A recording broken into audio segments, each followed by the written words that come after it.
Assalamualaikum dan selamat sejahtera. Okey, kali ini cikgu akan bincangkan tentang 5.4 iaitu berkaitan dengan ubat-ubatan dan juga bahan kosmetik. Okey, untuk standard pembelajaran, diharapkan pada akhir pembelajaran pada hari ini, pelajar dapat menjelaskan dengan contoh jenis ubat, fungsi dan juga kesan sampingan ubat. Okey, yang kedua, mewajarkan penggunaan ubat, menjelaskan dengan contoh bahan kosmetik dan mewajarkan penggunaan bahan kosmetik. Okay, maknanya nanti kita akan belajar tentang ubat, jenis-jenis ubat, okay, dan juga bahan kosmetik. Okay, kita nak tahu apakah bahan kosmetik dan bagaimanakah penggunaannya. Okay, jadi untuk pertama sekali pelajar, okay, apa maksud ubat? Ubat ni apa? Okay, jadi ubat ni sebenarnya bahan kimia lah, okay, yang digunakan. Okey, kenapa? Untuk membantu merawat dan mencegah penyakit. Jadi kat sini kita ada dua jenis ubat lah. Okey, untuk ubat-ubat yang didapati kita ada dua jenis. Yang pertama ubat tradisional, okey, dan yang kedua ubat moden. Jadi ubat tradisional ni apa? Okey, ubat tradisional ni biasanya diperoleh daripada semula jadilah, seperti tumbuh-tumbuhan dan juga haiwan, dan dia tidak diproses secara kimia. Okey, manakala kalau ubat moden adalah bahan kimia yang kita ekstrak daripada sama ada tumbuh-tumbuhan ataupun mikroorganisma ataupun bahan kimia sintetik. Okey, nanti kita akan belajar tentang beberapa jenis ubat moden. Okey, di sini ada 5 lah. Okey, 5 jenis ubat. Yang pertama adalah analgesik. Okey, ubat moden yang pertama analgesik, antimikrob, ubat psikotik, anti-alergik dan akhir sekali adalah kortikosteroid. Okay, ada 5 jenis ubat moden yang akan kita belajar dan cikgu akan terangkan sekejap lagi. Okay, untuk ubat tradisional, ada banyaklah sebenarnya pelajar. Ubat-ubatan tradisional terlalu banyak. Jadi sini ada 4 lah contoh lah. Yang pertama kita tengok halia lah atau ginger. Ginger ni kita gunakan untuk ubat angin lah dalam badan, nak singkirkan angin dalam badan. Boleh juga digunakan untuk mencegah sesama dan untuk bantu memanaskan badan. Okay, yang kedua kita ada lidah buaya. Lidah buaya ni biasanya untuk penyakit kulit pelajar. Di mana dia boleh melegakan luka pada kulit akibat melecur ataupun terbakar. Ni kenal ini semua ini adalah pokok lidah buaya digunakan untuk merawat penyakit kulit. Okay, kita ada asam jawa. Ni buah ni, jus buahnya ni sebenarnya dapat melegakan batuk. Jadi jika batuk kan ada dijual jual air asam jawa boleh minum ataupun nak terus makan asam jawa ni pun boleh. Dan dia juga boleh mencerahkan kulit. Okay, ginseng. Okay, ginseng ni terkenal lah untuk kaum Cina. Kaum Cina biasa gunakan ginseng ni sebagai ubat tradisional untuk membina pertahanan badan terhadap jangkitan. Dan dia juga bagus untuk rendahkan tekanan darah dan juga paras kolesterol dalam badan. Okay, seterusnya kita ada daun ketum. Daun ketum ni memang sebenarnya asalnya digunakan secara tradisional untuk melegakan sakit belakang dan sebagai pemulih tenaga.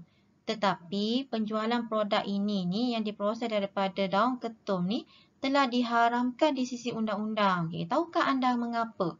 Kenapa daun ketum ni asalnya dia memang digunakan untuk legakan sakit belakang dan memulihkan tenaga.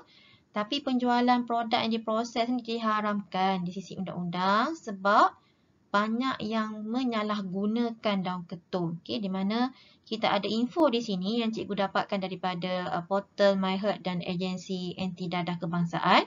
Di mana penyalahgunaan daun ketum ni, dia nama saintifik dia adalah Mitragina speciosa, di mana dia terdapat di negeri-negeri sebelah utara lah seperti Kedah, Perak, Perlis, Penang dan juga negeri-negeri pantai timur lah seperti Kelantan, Terengganu contohnya, di mana daun ketum ni disalahgunakan oleh penagih.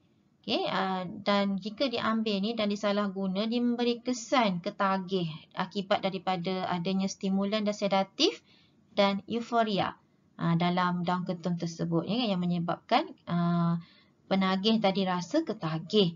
Dan adanya bahan kimia aktif dalam daun ketum iaitu dinamakan sebagai mitraginin.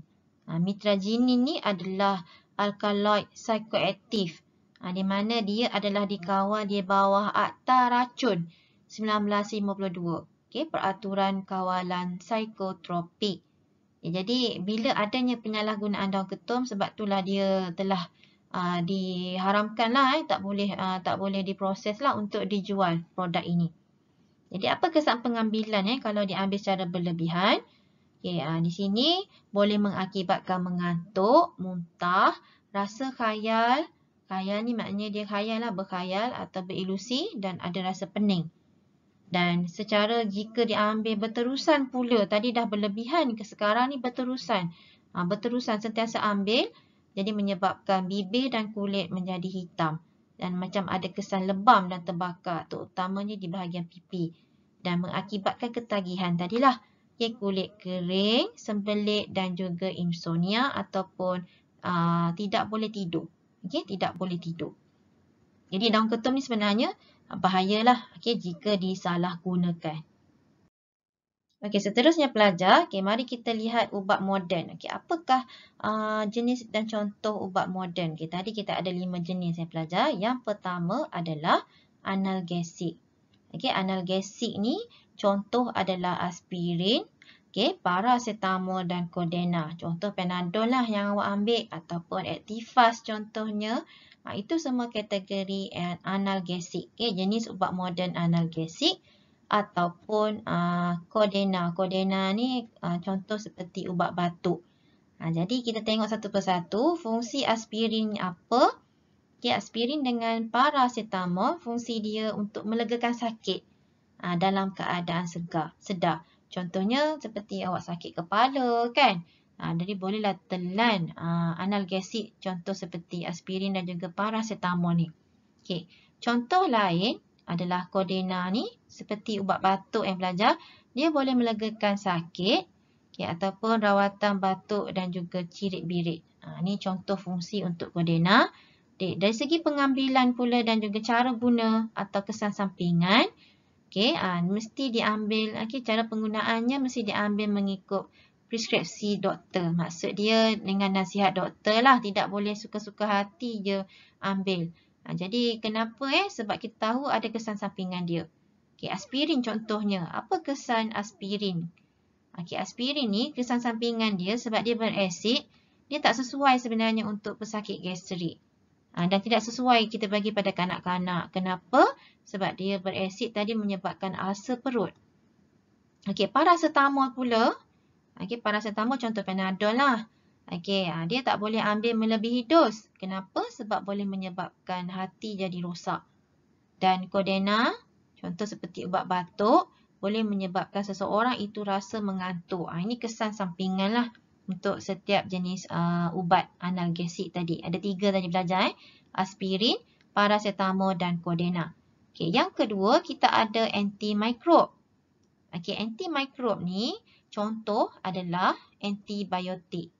Antibiotik iaitu penicillin dan streptomycin. Ini kita hasilkan daripada mikroorganisma pelajar. Ataupun antiseptik, contoh antimikrob ataupun disinfektan. Ada 3. Antibiotik, antiseptik, contoh hidrogen peroksida, iodin dan asid borik. Kita ada disinfektan. Disinfektan ni disinfektankan kita punya rumah contohnya. Contoh seperti membunuh patogen, contoh seperti alkohol lah atau formaldehid. Pertama kita tengok antibiotik. Apa fungsi dia? Nak bunuh atau merencatkan pertumbuhan bakteria pelajar. Itu fungsi antibiotik. Kalau antiseptik, kita biasa sapu dekat bahagian luar. Contoh sapu iodin kalau luka.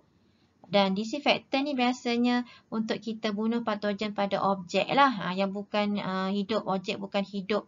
Ataupun pada tombol pintu contohnya, atau lantai ataupun sistem peparitan. Jadi cara penggunaan dia, kalau antibiotik, pelajar kena ingat, perlu dihabiskan. perlu dihabiskan. Contohnya, jika doktor berikan antibiotik dalam bentuk cecair, contohlah diberikan satu botol tu 5 ml, 5 ke 15 lah contohnya. Jadi perlu dihabiskan dalam tempoh katalah seminggu.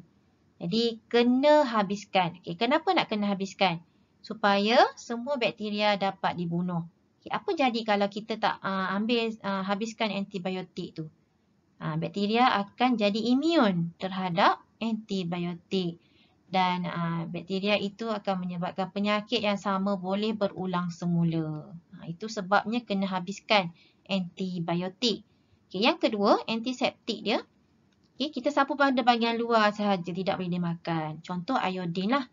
Okay, dan kesan sampingan boleh menyebabkan alahan. Okay, alahan yang membawa maut. Contoh alahan penicillin. Okay, jadi siapa yang alah pada penicillin, dia akan dapatkan alahan ubat. Untuk bagi tahu memaklumkan bahawa dia alah terhadap ubat tersebut. Okay, seterusnya pelajar, kita tengok yang ketiga, kita ada ubat psikotik. Ubat psikotik ini ada kaitan dengan psikologi lah untuk penyakit mental. Contoh haloperidol, chlorpromazine dan clozapine. Yang ni untuk merawat psikosis, penyakit akibat penyakit mental lah. Contohnya pesakit ni dia tiba-tiba dapat lihat, dengar ataupun dia mempercayai perkara yang tidak nyata. Dia berilusi. Okay, dia nampak benda yang tidak sepatutnya atau benda yang orang lain tak nampak. Okay, dia macam berkhayal. Itu menunjukkan dia ada gangguan dari segi penyakit mental. Jadi kita bagilah ubat psikotik. Yang ni mesti diambil, cara pengambilannya mesti dapatkan nasihat doktor juga. Okay, perlu preskripsi daripada doktor. Dan kesan dia mengakibatkan pergerakan muka dan badan tidak normal. Di mana boleh menyebabkan kekejangan dan menggeletar. Badan akan menggeletar. Okay, yang keempat, kita ada anti-alergik. Yang ni untuk kita nak hilangkan alergi lah. Contoh antihistamin, di mana dia melegakan hidung berair dan kegatalan akibat daripada alergi. Untuk orang-orang yang ada alergi lah pelajar. Jadi untuk cara penggunaan dia pun samalah. Diambil dengan nasihat daripada doktor, preskripsi oleh doktor. Dan kesan dia, kesan sampingan dia menyebabkan mengantuk.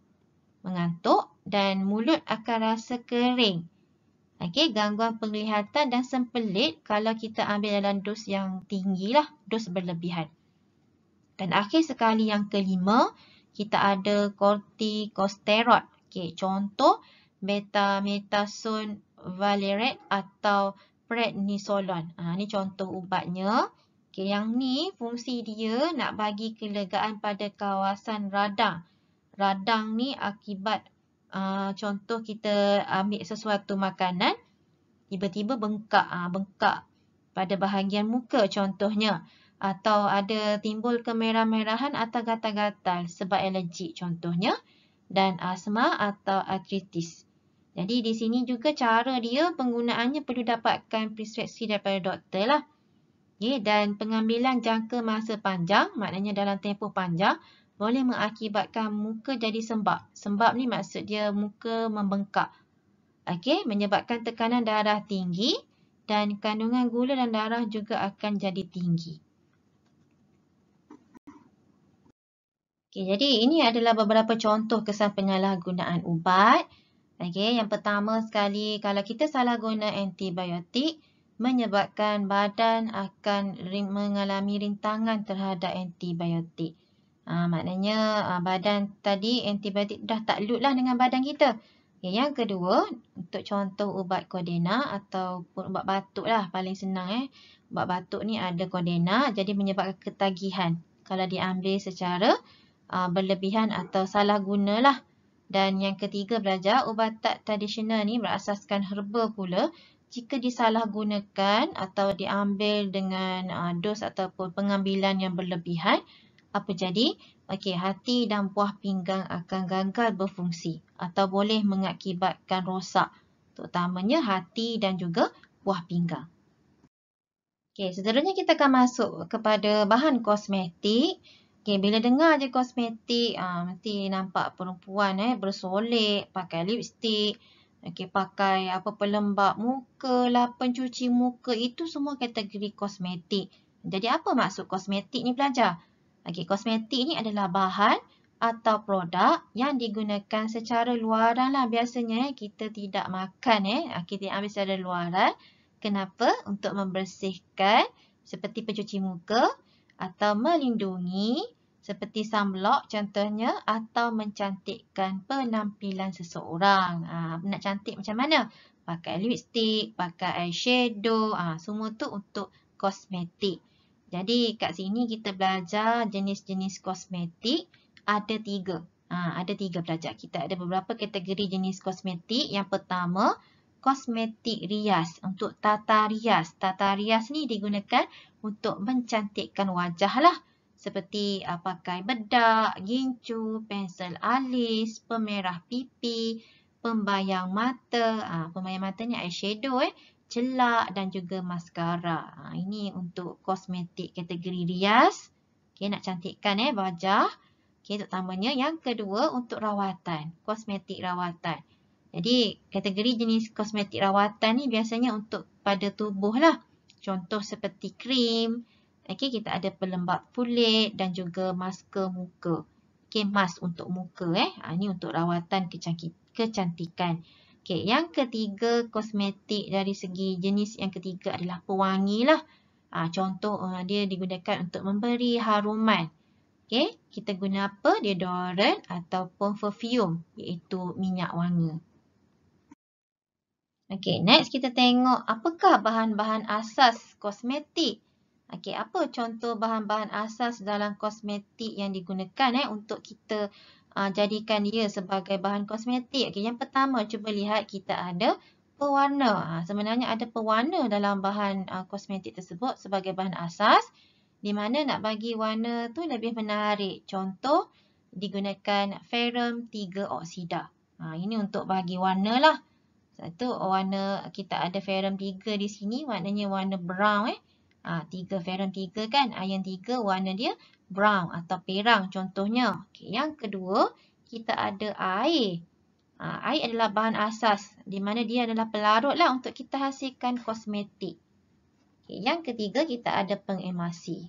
Pengemasi ni nak bentuk campuran lah daripada cahaya yang biasa tidak bergabung seperti air dengan minyak. Jadi kita nak campurkan dia secara sekata, kita gunakan pengemasi. Contoh, emasi yang digunakan adalah lecithin dan juga asid stearik. Maknanya dalam bahan kosmetik tu ada bahan pengemasi ni. Okay, yang keempat, pemekat. Okay, pemekat ni kita nak pekatkanlah produk tu. Okay, nak bagi nampak dia pekat. Contohnya gliserin yang digunakan dan juga gam xanthan tadi. Okay, next kita ada pewangi. Okay, pewangi untuk bagi aroma atau haruman lah. Contohnya kita gunakan minyak pati dalam bahan kosmetik tu. Okay, dan seterusnya kita ada pelembap. Yang ni nak kekalkan kelembapan lah. Jadi kita guna gliserin dan natrium laktat. Dan akhir sekali ada juga pengawet dalam bahan kosmetik. Okay, tak nak bagi bahan kosmetik tu cepat rosak. Jadi kita guna apa? Paraben ataupun formaldehyde dalam tu. Okay, seterusnya kita lihat bagaimana pula penggunaan kosmetik dalam kehidupan. Adakah wajar kosmetik ni digunakan ataupun tidak wajar? Dan apa kebaikannya? Kita tengok contoh kita tengok kosmetik buatan sendiri dan juga untuk kosmetik komersial. Ada beza tak? Untuk kosmetik buatan sendiri ada kebaikannya. Kalau kita buat sendiri, kita menggunakan bahan-bahan semula jadi. Jadi ia adalah selamat dan tidak tiadalah bahan kimia yang digunakan. Dan kos pun akan lebih murah. Ini kebaikan kalau kita buat sendirilah kosmetik. Contoh seperti bedak sejuk. Bedak sejuk tu. Bedak sejuk dia adalah daripada bahan-bahan semula jadi. Ataupun untuk kalau kosmetik komersial yang dijual di pasaran biasanya ada keburukan. Ada kesan sampingan yang berbahaya di mana ada bahan kimia dimasukkan secara tidak sah. Sebab itulah sebelum membeli apa-apa produk ataupun barang kosmetik, perlulah cek dulu mendapat kelulusan atau tidak dia punya pengeluaran dan apa kandungan bahan kimia di dalam produk tersebut. Dan keburukan juga adalah disebabkan oleh iklan lah. Iklan yang ditujukan tu adalah secara berlebih-lebihan dan mengelirukan. Jadi itu keburukan untuk kosmetik komersial berbanding dengan kosmetik buatan sendiri. Okey, jadi yang tadi kan keburukan bahan kosmetik komersial tu, apa dia punya keburukan tu disebabkan adanya bahan kimia terlarang lah. Okey, kebanyakan sekarang ni kosmetik tidak mendapat kelulusan tak dapat kelulusan. Jadi ada terdapat bahan-bahan kimia yang diharamkan lah, tak boleh digunakan sepatutnya. Contohlah kita ada mercury. Mercury ni ada dimasukkan ke dalam bahan produk kosmetik. Jadi kesan dia menyebabkan kulit merensak. Dia akan jadi macam panas dan jadi akan kulit akan jadi kemerah-merahan contohnya dan kerosakan buah pinggang dan juga sistem saraf jika dia diserap ke dalam salur darah lah contohnya. Okey, kemudian kita ada hydroquinone. Okey, ni bahan kimia ni adalah bahaya. Kenapa? Sebab dia boleh menyebabkan kulit jadi hypersensitif, terlalu sensitif dan pengurangan pigmentasi. Kenapa? Sebab pendedahan kulit kepada sinar UV yang berbahaya. Okay, yang mengakibatkan pendedahan kulit. Maknanya pigmentasi ni kalau kurang menyebabkan badan kita atau kulit kita akan terdedah kepada UV lah. Kita tahu UV ni kalau didedahkan boleh menyebabkan bahayalah pada kulit kita. Dan biasanya hydroquinone ni dimasukkan dalam krim pemutih. Krim pemutih serta produk kosmetik lain yang tidak sah. Ini untuk produk untuk putihkan kulit lah. Biasanya dimasukkan. Bahan kimia ni adalah terlarang. Tidak boleh digunakan. Okay, next kita ada betamethasone valerate. Ini apa pula? Sama seperti mercury tadi. Kesan dia menyebabkan kulit merensak dan perubahan pigmentasi kulit. Okay, kemudian kita ada tretinoin. Okay, tretinoin ni apa? Menyebabkan kulit kemerahan-merahan dan menggelupas. Biasanya tretinoin ni dimasukkan dalam produk seperti krim untuk merawat jerawat. Jadi tahu untuk bahan kimia terlarang, contoh di sini diberikan 4 lah. 4 bahan kimia terlarang dan apa kesan sampingannya dalam penggunaan barang kosmetik. Okay, jadi pelajar untuk hari ini cuba jawab uji diri 5.4. Okay, jawab ke-4 soalan dan hantar kepada cikgu untuk semakan. Okay, selamat menjawab. Okay, berjumpa lagi dalam pelajaran yang akan datang. Terima kasih.